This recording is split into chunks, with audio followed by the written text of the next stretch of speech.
Efesios capítulo 4 y vamos a comenzar en el versículo 1. Dice: yo pues, preso en el Señor, os ruego que andéis como es digno de la vocación con que fuisteis llamados, con toda humildad y mansedumbre, soportándoos con paciencia los unos a los otros en amor, solícitos en guardar la unidad del Espíritu en el vínculo de la paz. Un cuerpo y un espíritu, como fuisteis también llamados en una misma esperanza de vuestra vocación. Un Señor, una fe, un bautismo, un Dios y Padre de todos, el cual es sobre todos y por todos y en todos. Pero a cada uno de nosotros fue dada la gracia, conforme a la medida del don de Cristo. El día de hoy les preparé el mensaje, hermanos, estudiando acerca de Efesios 4, acerca de la unidad de la iglesia. El libro de Efesios es un libro que, bueno, la Biblia entera podríamos considerarlo como un manual para la vida, ¿no? Pero el libro de Efesios es muy útil como manual para la vida cristiana, como manual en el matrimonio, como manual en la crianza de hijos, o cómo abordar los ataques del diablo. Hemos estudiado de eso los días miércoles, acerca de la armadura de Dios, como también en la iglesia, y hoy día quería enfocarme un poco en eso, y como que se sincronizó un poco con el devocional también de hermano Juan, acerca del servicio y lo importante de eso. Pero esto más que nada enfocado a la unidad, a lo importante que es que una iglesia esté unida, evitar los problemas. Es importante, la iglesia es una institución que ha creado el Señor y que ha preservado, que Él compró con su sangre y que preservó hasta estos días. A Jesús le importa la iglesia. Entonces por eso decidí predicar acerca de eso. Me llama la atención y estuve leyendo porque hace mucho tiempo yo estudié Efesios, hace como 2 años, Efesios capítulo 4. Pero yo había notado de que la unidad hay que construirla. Pero me gusta porque no había leído tan bien. Porque si nosotros prestamos atención a los primeros versículos que leímos, nos dice en el versículo 3, solícitos en, y la palabra, o el verbo que utiliza es guardar la unidad. O sea, la unidad es algo que viene gracias a que todos somos salvos. Yo creo que muchas veces nos hemos dado cuenta de que conociendo personas de otras iglesias, cuando por ejemplo vienen a visitarnos hermanos, podemos visitar otras iglesias, no cuesta mucho sintonizar con ellos. Es fácil, nos reímos rápido de lo mismo, y es porque tenemos mucho en común. Primeramente, hemos sido salvados por Jesús, hemos sido comprados por su sangre, y eso nos une en muchas cosas, creemos en lo mismo. Entonces, yo al inicio pensaba que la unidad de la iglesia hay que crearla, pero la verdad es de que la unidad viene con el Espíritu. Por eso el mandamiento que acá está dando Pablo a la iglesia es de guardar esa unidad, de preservarla, de mantenerla. Entonces la unidad aparece gracias a que todos somos salvos, todos hemos creído en lo mismo, hemos sido bautizados de la misma manera, pero hay que trabajar para mantener esa unidad. Sigamos leyendo en el versículo 4, dice: un cuerpo y un espíritu, como fuisteis también llamados en una misma esperanza de vuestra vocación. Un Señor, una fe, un bautismo. Un Dios y Padre de todos, el cual es sobre todos y por todos y en todos. Quería pedir, papá, ¿me puede ayudar con algo? En la parte de atrás están los libros de instituto que nosotros utilizamos. No sé si me puede pasar uno, por favor. Es que hay algo que me gusta mucho de esos libros. Bueno, los libros en general son buenísimos. Es un material excelente. Por eso yo animo a cualquier persona que se dé la oportunidad de participar en el instituto. Pero incluso si no, estos libros son muy buenos. Y algo que una vez noté en la portada es que acá en la parte de atrás dice, no sé si se dan cuenta, bueno, dice Pilares de Doctrina Bautista, el autor, el libro, en este caso la edición 3, justo la que estamos estudiando ahora. Pero atrás, en el diseño, dice un cuerpo, un espíritu, una esperanza, un Señor, una fe, un bautismo, un Dios y Padre, que es lo que estábamos leyendo, es una referencia a este versículo. Y yo nunca lo había notado, lo había notado, pero después de, yo creo que 1 año de instituto. Y después vi y dije, eso es algo muy bonito. Y creo que es súper importante, sobre todo para alumnos de instituto, personas que van a estar sirviendo a tiempo completo en la obra, la unidad de la iglesia. Y las cosas que nos unen, doctrinas fundamentales, doctrinas que no son transables, como por ejemplo nuestra fe. Nosotros tenemos fe en Jesús, en su sacrificio. ¿Quién es Jesús, por ejemplo? Hemos hablado también a veces acerca de eso, y lo importante es de entender de que nosotros no creemos en cualquier Dios. Hablaba con una persona en la feria y me decía, hola hermano, porque cuando vi que estaba repartiendo me dijo hermano, yo soy evangélico y creo en Dios y soy igual que usted y dijo nosotros somos los que colocamos esos carteles, pero solo hay un Dios, es el mismo. Pero la verdad es de que no. Si yo, por ejemplo, veo doctrinas como, por ejemplo, la de los testigos de Jehová, ellos no creen en el mismo Dios que yo. Jesús es Dios, es un Dios trino y ellos no creen en esas cosas. Entonces, no es el mismo Dios. Algo de eso comentaba también el pastor, de que la gente dice, todos los caminos llevan a Roma, pero no es cierto. Hay un solo Dios, un solo camino. Eso es importante y me gustaba un poco eso del libro y cómo mencionaba esto del versículo, de estos versículos, la unidad. Es importante también lo que dice en el versículo 1 que acabábamos de leer, de que andemos como dignos de la vocación con la que fuimos llamados. Ahora, digno significa ser merecedor de algo. Es decir, andemos como es digno. O sea, la salvación, la verdad es que no la merecemos. La salvación no la merecemos. Hemos pecado, hemos ofendido a Dios. Es por eso que es un regalo y lo recibimos por su gracia. La gracia significa favor no merecido. Es decir, ese regalo fue dado aun cuando no lo merecíamos. Y el castigo que sí merecíamos fue quitado. Alguien más pagó ese precio, que era la muerte, quien fue Jesús. Pero Él venció la muerte y eso es algo maravilloso. Entonces, andar digno significa que, bueno, yo no merecía ser salvo, pero voy a actuar de acuerdo a este regalo, a las expectativas que Dios tiene de mí. Por eso nos dice dignos como en la vocación con la que fuimos llamados. Y me hace pensar en la palabra vocación como si fuera un trabajo, ¿no? O sea, si una persona es un mecánico, andar digno de su vocación sería que supiera arreglar un vehículo, ¿no? No que no sabe cambiar una rueda. Entonces, nosotros tenemos unas expectativas que cumplir para el Señor, sirviendo y también en torno a nuestra actitud. Y aquí ya vamos a entrar un poco al tema de la unidad de la iglesia. En el versículo 2 habla acerca de algunas características importantes. Dice, con toda humildad y mansedumbre, soportándoos con paciencia los unos a los otros en amor. No habla acerca de la humildad y mansedumbre y soportándonos con paciencia. Creo que se ha hablado hartas veces de la humildad, pero no es malo recordarlo. ¿A qué nos referimos por humildad? Acompáñenme al libro de Romanos 12, pensando también el hermano Juan y su devocional me vino como anillo al dedo. Romanos capítulo 12.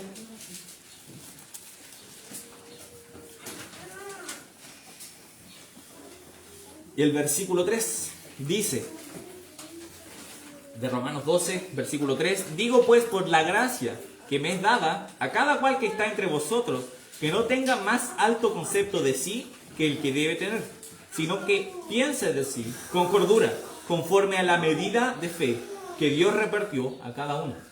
Entonces tenemos que tener un concepto de nosotros que sea coherente, que tenga mesura, es decir, no esperar demasiado de nosotros, no creernos, como se suele decir, el hoyo del queque, lo más importante. No, esa no es la idea. Tener un concepto acertado acerca de nosotros. Y es por eso que no debemos, y siempre se da el ejemplo de, por ejemplo, de que uno dice quiero servir a la iglesia, y luego nos ponen a limpiar los baños y decimos, pero yo debería estar haciendo lo más importante. Debería estar dando un devocional como están dando los hermanos, que todos han hecho muy bien. Debería estar haciendo esto, cosas más importantes, no limpiando los baños. Y otro mal concepto podría ser todo lo contrario, decir, no, yo no sirvo para nada. Hermano, ayúdame, no sirvo para nada. Y usar esa excusa para no servir. Eso sería otro mal concepto de nosotros. Nosotros sí somos útiles. Si Dios te puso en una iglesia y te puso como miembro de una iglesia, Dios no se equivocó. Dios tiene cosas para ti también. Obviamente hay cosas que se nos hacen más fáciles, más difíciles. Una persona que lleva una semana siendo salvo no va a estar predicando acá en el púlpito, eso es cierto. Pero todos podemos servir de alguna manera. Y eso es importante.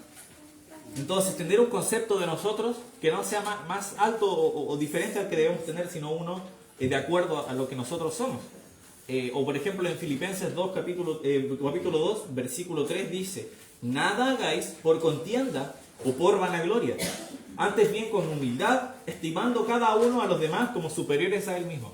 Ese es otro concepto, otra mirada que le podemos dar a la humildad. Es decir, considerar a los demás como superiores. Y eso modifica completamente nuestra forma de actuar. Significa de que si una persona, cosas tan simples como a la hora de entrar, por favor hermano, pasa adelante y darle la pasada a otro hermano. cosas por el estilo. O por ejemplo, yo sé que esto no pasa acá, pero puede pasar en algunas partes. Sentarse en un puesto y que un hermano dijera, oh, ese era mi puesto. Es decir, no, por favor.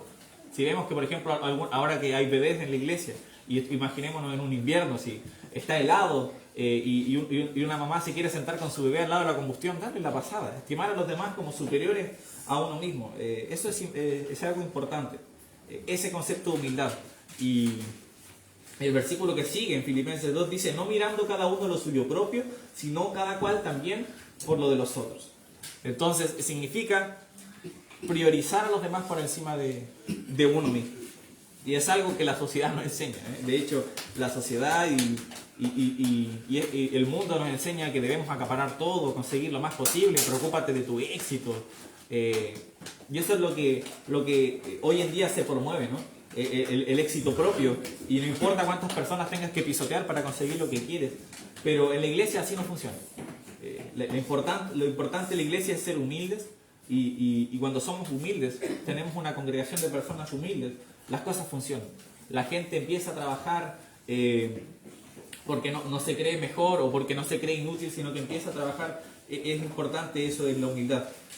Obviamente, el ejemplo mayor de humildad es Jesús, ¿no? Jesús fue humilde, por ejemplo, lavó los pies a sus discípulos. Yo no sé qué tan sucios van a estar sus pies. Yo no sé si será un concepto hollywoodense mío, pero me los imagino con sandalias. Así que me imagino unos pies arenosos, sucios, llenos de tierra. Como cuando los niños salen a jugar así y está bien seca la tierra y vuelven con los pies así, que uno les puede pegar y sale el polvo. O por ejemplo me hace pensar cuando a veces salgo a pasear al perro y vuelvo y es un día muy soleado y yo le hago así en la espalda, en el lomo, le hago cariño en el lomo, sale el polvo. Yo me imagino así los pies de los discípulos. Y Jesús lavó los pies de sus discípulos para mostrarles acerca del servicio y si uno quería ser de los primeros tenía que servir. Eso es importante. Él fue humilde y bueno, el gesto mayor de humildad fue el simple hecho de haberse hecho hombre, de haber sido Dios y bueno, siempre ha sido Dios, siguió siendo Dios, pero aún así decidió colaborar con las limitaciones humanas, haciéndose un hombre. Eso es de lo que habla en Filipenses 2, no es necesario verlo, pero es increíble ese gesto de humildad. Y bueno, lo hermoso de la humildad es que es recompensado. Dios resiste a los soberbios, pero da gracia a los humildes. Pensando en eso, acompáñenme al libro de Job. Acompáñenme al libro de Job.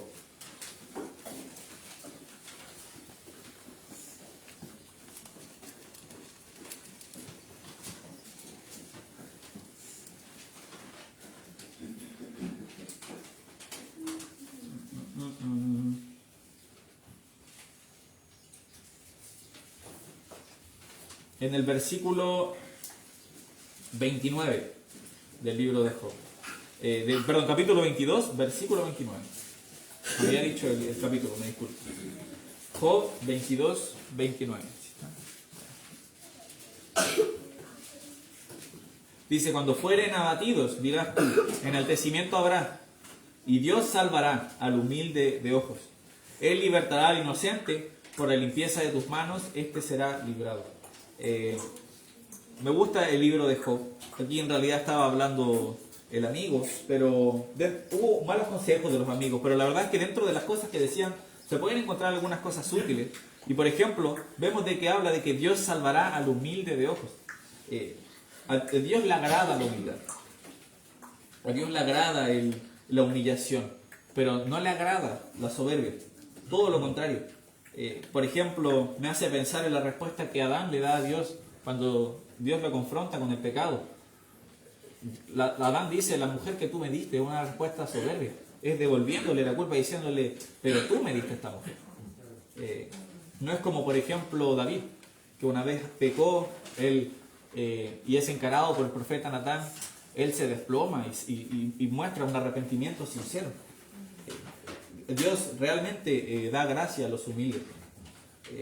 Y bueno, ya que estábamos en Job, escogí este versículo como para poder hacer el nexo con la siguiente palabra que se menciona en Efesios 4. Si nosotros volvemos a Efesios 4,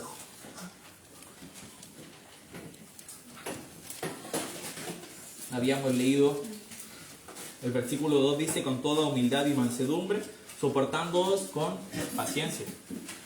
Creo que no hay mejor ejemplo de paciencia que Job. Hay muchas paciencias, ¿no? Por ejemplo, la misma paciencia de Dios. Hay un versículo en 2 de Pedro, capítulo 3, que habla de que Él no retarda su promesa, como algunos la tienen por tardanza, sino que es paciente. No deseando que ninguno perezca, sino que todos procedan al arrepentimiento. Eso es lo que Dios desea. Él es el mejor ejemplo de paciencia. Pero en ejemplos humanos podemos pensar en Job. Job, sin haber pecado, sin haber hecho nada malo, él fue tentado por el diablo. Y Dios permitió eso para que él pudiera pasar esa tribulación y probar su fe.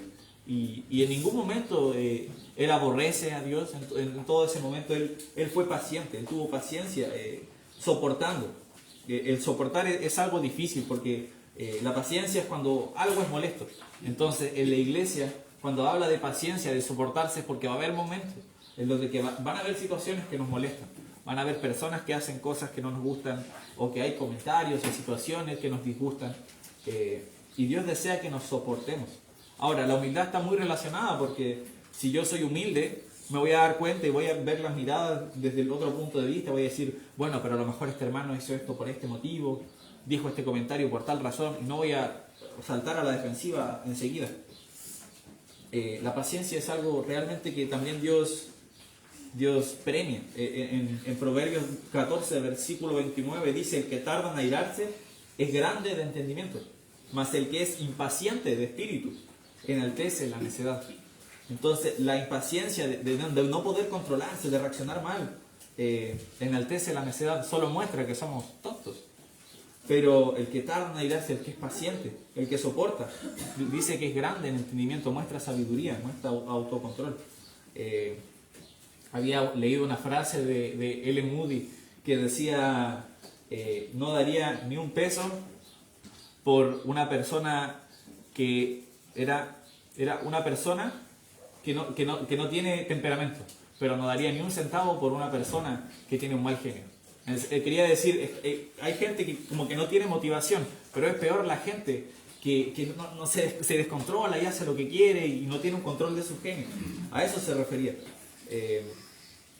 Entonces, volviendo al versículo de Proverbios, nos deja ver de que la paciencia es la capacidad de soportar una carga, porque se sabe que es lo que hay que hacer. Yo creo que muchos de aquí han escuchado de Job, y todos conocemos la parte triste, ¿no? Pero esa historia no termina ahí. Job, después de esa gran tribulación que sufre, esos problemas de salud, financieros, familia también, tiene un desenlace mucho mejor de lo que a veces nosotros olvidamos. En Job capítulo 42 y el versículo 10 dice, y quitó Jehová la aflicción de Job cuando él hubo orado por sus amigos, y aumentó al doble todas las cosas que habían sido de Job. La paciencia, y esto es algo muy importante, es que siempre persigue algo mejor en el futuro. Ahora, no necesariamente es algo monetario. No esperen de que, pero yo escuché en el sermón del hermano Nacho de que como Job recibió el doble, yo igual voy a recibir el doble. No funciona así. Pero la paciencia tiene la tribulación, y al final de la tribulación siempre hay un fruto. Y bueno, la tribulación, la Biblia enseña que produce paciencia, y la paciencia es dignidad. Entonces, cuando uno tiene, por ejemplo, volviendo ya a la paciencia aplicada en la unidad en la iglesia, cuando alguien tiene una diferencia con otra persona, y esto llega al punto en que puede terminar en una pelea, hace falta solo un humilde y uno paciente para que las cosas se resuelvan. Y una respuesta no humilde podría ser, yo he notado aquí como, ¿qué voy a andar peleando? Porque la paciencia no significa simplemente evitar peleas, ¿no? Sino que significa de soportar porque entiendo lo que está pasando. No es como decir, no voy a pelear con este, no vale la pena. Eso no sería humilde tampoco. Yo sé que tengo que ser paciente porque esperar traerá las consecuencias correctas. Y de hecho eso también muestra una buena imagen de nosotros, como habíamos visto en Proverbios.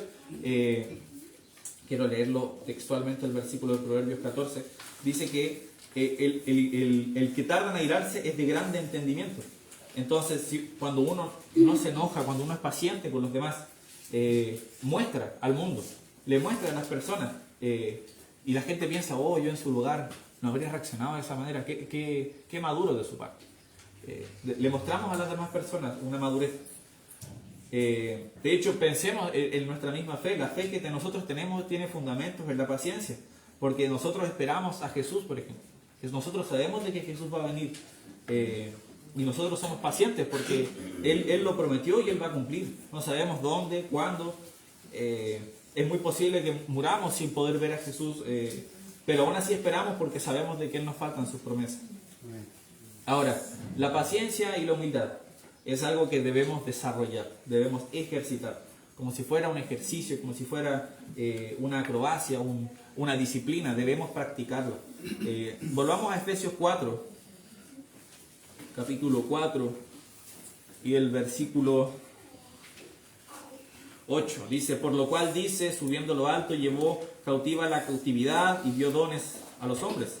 Y eso de que subió, ¿qué? Sino que también había descendido primero a las partes más bajas de la tierra. El que descendió es el mismo que también subió por encima de todos los cielos para llenarlo todo.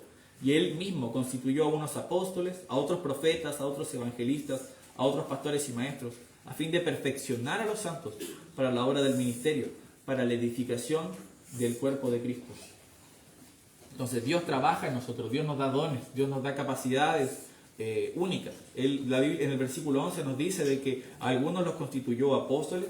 En esa época, por ejemplo, había apóstoles que fueron el fundamento de la iglesia. Dice a otros profetas.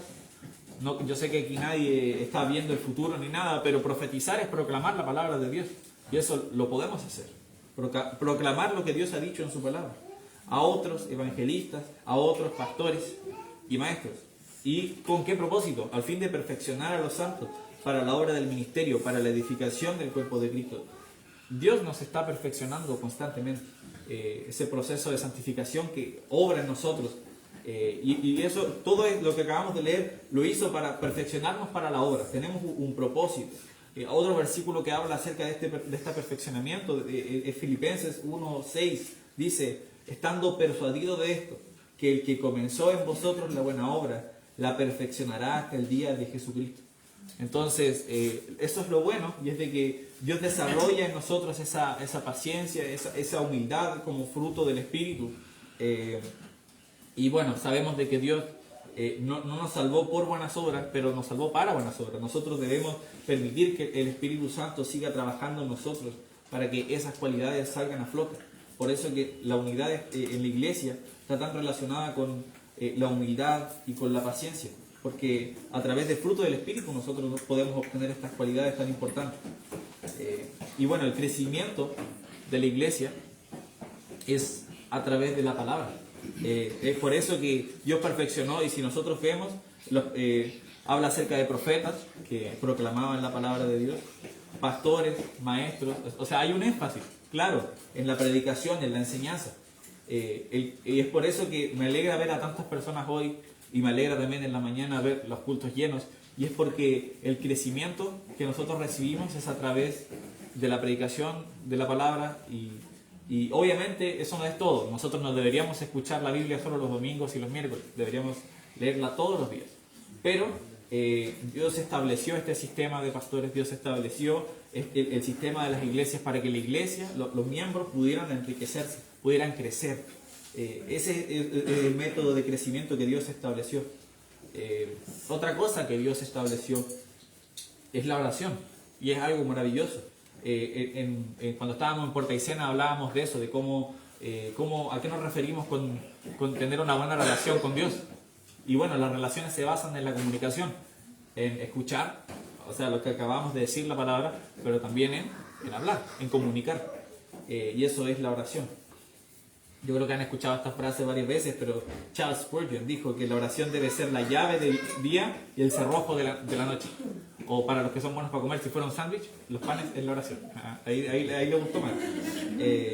El punto es ese, de que la oración tiene que ser algo fundamental en la vida del cristiano. No cuando, por ejemplo, los miércoles, solo los miércoles, o que es algo muy bueno, no me malinterpreten. Pero tampoco cuando, me pasó algo malo, o tengo algo importante que hacer, ahora voy a orar. es bueno eso, pero también debería ser algo rutinario en el sentido, no de que se vuelva un rito, sino en que es algo de mi día a día. Yo hablo porque quiero hablar con Dios en la mañana, al mediodía, en la tarde.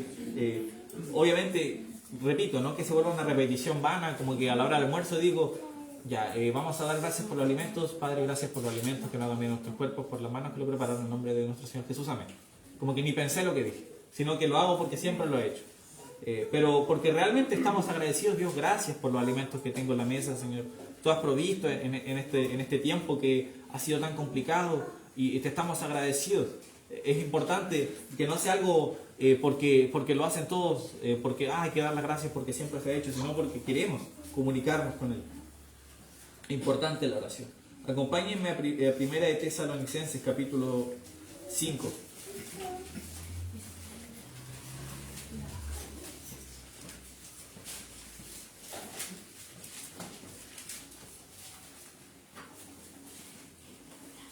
Primera de Tesalonicenses, capítulo 5, versículo 17, versículo para memorizar. Dice, orad sin cesar. Uno corto. El 18 dice, dad gracias en todo, porque esta es la voluntad de Dios, para con vosotros en Cristo Jesús. Entonces, Dios desea que oremos porque, bueno, es una muestra de que nosotros creemos en Él. Hay un salmo que no lo anoté, la verdad me hubiera gustado anotarlo, pero que habla acerca de cómo Él, antes de que nosotros hablemos, sabe las palabras que están en nuestra boca. O sea, él sabe las cosas que nos acomplejan, Él es omnisciente, Él no necesita que le digamos para que lo sepa, pero Él quiere que nosotros hablemos con Él, es lo que Él desea. Por eso dice que le demos gracias en todo, dice que esa es la voluntad de Dios. Él quiere que, para que tengamos una relación más íntima, le contemos las aflicciones, nos desahoguemos con Él, y Él las escucha. Y lo bueno es que, bueno, primero lo bueno es que las escucha, ¿no? No le estamos hablando a la pared, no le estamos hablando a la cama, no sé dónde orarán en la intimidad, pero Él está escuchando. De hecho, Él obra, y eso es maravilloso, Él escucha la oración, y yo sé que muchos han podido ver oraciones contestadas en sus vidas. Yo sé que muchos podríamos estar aquí horas hablando de cómo Dios ha escuchado nuestras oraciones. Ahora, a la hora de orar, es importante que, como dice en Santiago 4, que no pidamos para gastar en nuestros deleites. Dios sabe lo que es mejor para nosotros, y es por eso de que es interesante ver qué pediría una persona que no es salva a Dios, y después vemos que esa persona es salva, la vemos a través de los años, y le podemos hacer la misma pregunta 20 años después, y las cosas que pide a Dios son muy diferentes. Entonces, si nosotros no queremos gastar en nuestros deleites, si queremos empezar a pedir bien y no a pedir mal, debemos amoldarnos más a la imagen de Dios. Una vez, y yo lo anoté, me acuerdo, me dio mucha risa, pero también tenía mucho sentido. Una vez, esta es una frase firmada por Patricio Scheria, no, de broma, pero sí una frase que usted dijo en un mensaje, que como que alguien le preguntara, entonces usted está diciendo que Dios tiene que me quiere lavar el cerebro. Y usted dijo, sí, Dios te quiere lavar el cerebro. En el sentido de que Dios quiere cambiar nuestra forma de pensar. Dios quiere que ya no seamos como antes. Entonces, si nosotros nos vamos amoldando, Dios va transformándonos más a su imagen, nos va perfeccionando. Entonces, las cosas que pedimos, las cosas que deseamos van cambiando. Y vamos pidiendo como corresponde, no para gastar en nuestros deleites, sino las cosas que a Dios le agradan. Ahora, oración es muy importante, y como había dicho, orar por las cosas que nos complican, las cosas que nos dificultan, dar gracias también, pero también orar por otros, no solo por nosotros. Esto fue como, sonó muy egocéntrico todo lo que estaba diciendo también, pero es muy importante orar los unos por los otros. Si uno, por ejemplo, tiene, y pensándolo en la unidad de la iglesia, si uno tiene un problema con un hermano, con una hermana, oremos por esa persona, oremos por ese problema. Orar por los jefes. A mí algo que siempre admiré de hermano Dusan es de que a veces él tenía problemas con sus jefes, pero siempre oraba por ellos. Y no oraba así como, Señor, cambia la mente de esta persona tan terca y que por favor se dé cuenta que tengo la razón. No oraba de esa manera. Él pedía por que las situaciones se resuelvan, pedía por la salvación de sus jefes. Él se preocupaba por las personas y por los problemas y deseaba resolverlos. Acompáñenme al libro de Santiago, capítulo 5.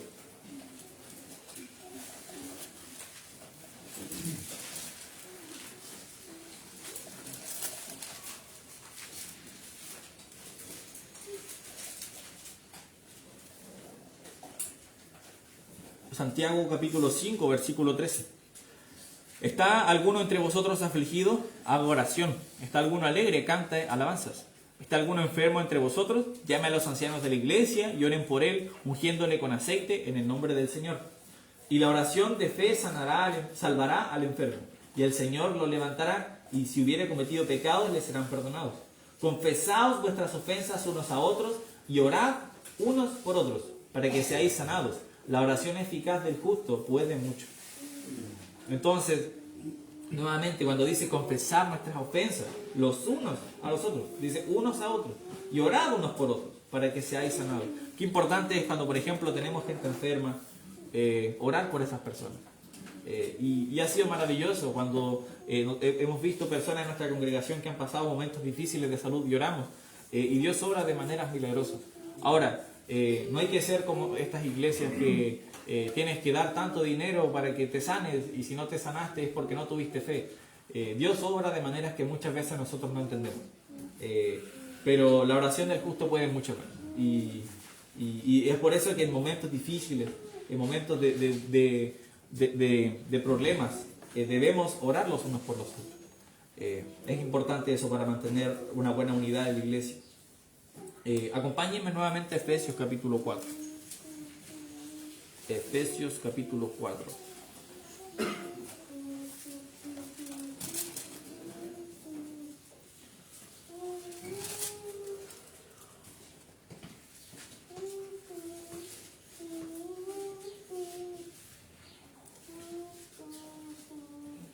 Entonces, habíamos visto acerca de la unidad de la iglesia, y me gusta este capítulo porque habla acerca de la unidad de la iglesia, y después, automáticamente después de hablar de la unidad de la iglesia, empieza a hablar de la vida nueva que tenemos en Cristo. Entonces, hace ese nexo, y me hace pensar de que, claro, si nosotros queremos mantener la unidad de la iglesia, debemos vivir una vida como Dios desea. Eso es algo importante. Si nosotros no llevamos una vida como Dios manda, entonces la unidad de la iglesia se va a ver afectada. Es por eso que en el versículo 22 del capítulo 4 dice: en cuanto a la pasada manera de vivir, despojaos del viejo hombre, que está viciado conforme a los deseos engañosos, y renovaos en el espíritu de vuestra mente. Versículo 24: y vestidos del nuevo hombre, creado según Dios en justicia y santidad de la verdad. Por lo cual, desechando la mentira, hablad verdad cada uno con su prójimo, porque somos miembros los unos de los otros. Entonces, lo mismo, nuevamente, nos dice que nos compartemos dignamente. Vuelve a hablar acerca de comportarnos como digno de la vocación con la que fuimos llamados. Como alguien digno de ser llamado hijo de Dios.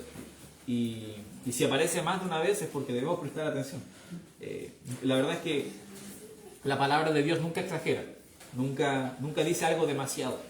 Siempre, si aparece más de una vez es porque debemos prestar atención.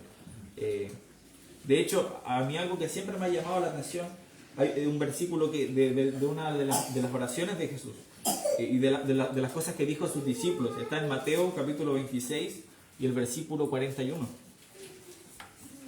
Dice: velad y orad, para que no entréis en tentación.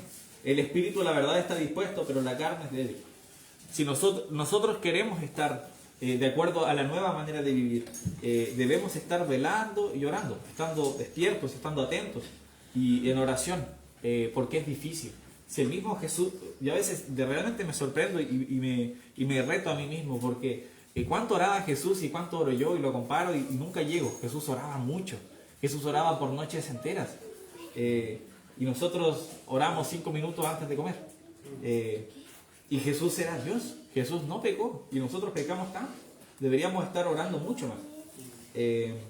Recuerdo que hace mucho tiempo, como nos juntamos como iglesia a ver una película que se llamaba Cuarto de Guerra, o creo que se llamaba así, pero el tema era de que era una señora que tenía un pequeño cuartito donde oraba, y ese era el cuarto de guerra, porque ahí es donde luchaba sus batallas. Pero ella decía en su testimonio que al inicio le costaba orar por 10 minutos, pero después no se daba cuenta y oraba por 1 hora y no se daba ni cuenta. Y es porque nos falta práctica en esas cosas. Jesús oró mucho, entonces deberíamos seguir su ejemplo. Versículo 26 dice: airaos, pero no pequéis, no se ponga el sol sobre vuestro enojo. Nuevamente habla sobre que no se ponga el sol sobre nuestro enojo. Si tenemos problemas con los hermanos es algo serio. No debe ser, pero no importa, si, de ahí se resolverá. No, la amargura es algo que echa raíz y se queda. Eso es algo triste. Después cuando la gente tiene problemas son las razones por las que después las personas se separan de una iglesia y viven en amargura, alejados del Señor. Hace mucho tiempo recuerdo, acompañé al pastor a visitar unas personas que no asistían a una iglesia.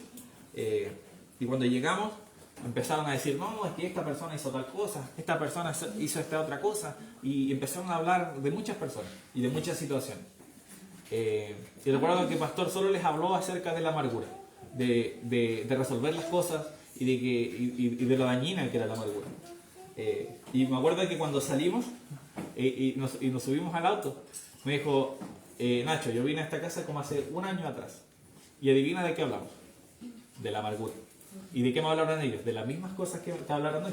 Entonces, eran unas personas que seguían, probablemente ni se acordaban de qué, pero estaban atrapados, cegados, con rencores pasados que ya no tenían ningún sentido. Y es por eso que en el versículo 26 nos anima a que no dejemos que el sol se ponga sobre nuestro enojo. Dice, ni deis lugar al diablo. Y después nos habla sobre actitudes. Dice, el que hurtaba, no hurte más, sino que trabaje, haciendo con sus manos lo que es bueno, para que tenga que compartir con el que padece necesidad. Nos habla acerca de nuestra manera de hablar. Dice, ninguna palabra corrompida salga de vuestra boca, sino la que sea buena para la necesaria edificación, a fin de dar gracia a los oyentes. Importante también eso, nuestro vocabulario dice mucho de quiénes somos. Pedro fue reconocido como seguidor de Jesús por cómo hablaba y maldijo. Deberían reconocernos por cómo hablamos también. El versículo 30 dice, y no contristéis al Espíritu Santo de Dios, con el cual fuisteis sellados para el día de la redención. Después en el 31 dice, quítese de vosotros toda amargura, enojo, ira, gritería, maledicencia y toda malicia. Antes sed benignos unos a otros, misericordiosos, perdonándoos unos a otros, como Dios también nos perdonó a vosotros en Cristo Jesús. Ese perdón de Dios es un perdón diferente al perdón que tenemos. El perdón que nosotros tenemos es, te perdono, pero cuando me ofendes de nuevo, me voy a acordar y te lo voy a sacar en cara. Y casi como que hacemos una planilla Excel, como, fecha tanto, tú me dijiste esto. Entonces, eso no es perdonar. O por ejemplo, hay perdón lo friki de mi referencia, pero hay una asociación de hackers que se llama Anonymous, y su lema es, perdonamos, pero no olvidamos. Ese era me acuerdo, nunca se me olvidó ese eslogan. Eso no es un perdón bíblico, hermano. Eso es un perdón secular. Pero el perdón de Dios es perdono y borrón y cuenta nueva. Y si te equivocas de nuevo, bueno, vas a tener que arrepentirte, pero una vez te arrepientes verdaderamente y cambias, borrón y cuenta nueva. Ese era el perdón de Dios. Porque si el perdón de Dios fuera recordando, nos podría recordar una infinidad de pecados y estaríamos fritos. Pero no, Él nos perdonó, nos salvó y borrón y cuenta nueva. Eso es algo maravilloso, y de la misma manera deberíamos relacionarnos con los hermanos, los unos a los otros. Es lo que deberíamos hacer. Entonces yo les animo, hermanos, a conservar la unidad de la iglesia. Importante, porque como iglesia tenemos grandes objetivos. Creo que lo he dicho varias veces, pero la verdad es que lo que se está haciendo en Puerto Aysén se ve imposible, hermano. Yo sé que Pastor ya comenzó una iglesia aquí y gracias a Dios podemos estar todos aquí, pero se ve tan difícil. A veces se fome llegar y que los jueves solo seamos de acá y no haya ninguna persona de Aysén. Pero así es complicado. Imagínense lidiar con todo eso, lidiar con predicar el evangelio, con acercarse a más personas, ser rechazado, que digan no gracias, no me interesa, y después llegar a los cultos allá, que no haya casi nadie, para que más encima aquí haya problemas y los hermanos se están peleando porque uno le quitó el puesto al otro. Debemos tener unidad en la iglesia, debemos ser humildes, ser pacientes los unos con los otros, porque si no, trabajar va a ser imposible. Hay tanto trabajo por hacer, como había dicho el hermano Juan de la mañana, debemos estar sirviendo. Hay mucho lugar para servir, hermano. Así que los dejo desafiados a que conservemos la unidad de la iglesia, porque es fundamental. Así que